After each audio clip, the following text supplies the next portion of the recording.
After the death of Adolf Hitler on April 30th, 1945, Admiral Karl Dönitz was appointed as his successor, according to Hitler's last political testament. Dönitz formed the Flensburg government, but it held limited power. It lasted only until Germany's unconditional surrender on May 7, 1945, signed at Allied headquarters in Reims, France. This was confirmed on May 8, 1945 in Berlin, marking Victory in Europe Day.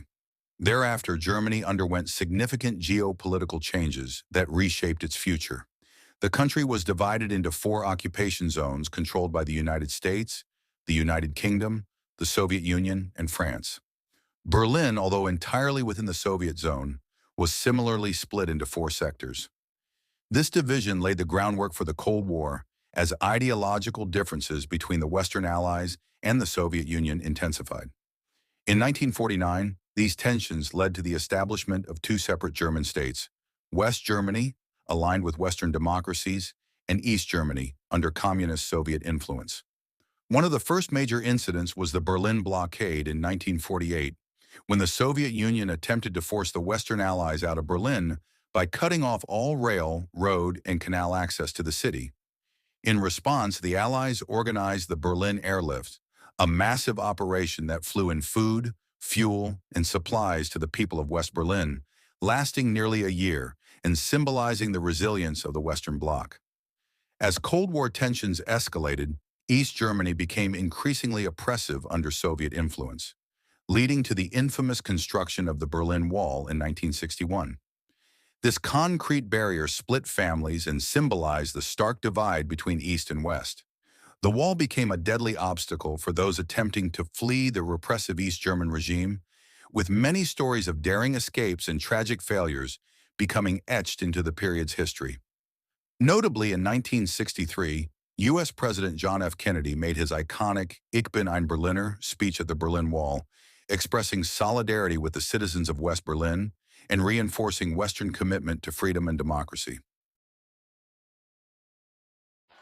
All free men, wherever they may live, are citizens of Berlin. And therefore, as a free man, I take pride in the words, Ich bin ein Berliner. The 1980s, East Germany faced severe economic problems, lagging behind the more prosperous West Germany. The quality of life in East Germany was deteriorating, and citizens grew increasingly frustrated with the lack of freedom, economic hardship, and political repression.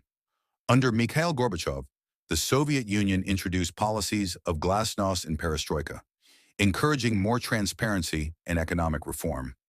These policies inspired reformist movements across Eastern Europe and signaled that the Soviet Union would no longer strictly enforce its control over the satellite states.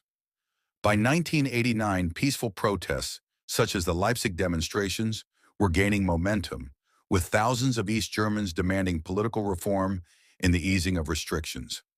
At the same time, many East Germans were fleeing to the west through Hungary and Czechoslovakia, where border controls had been relaxed.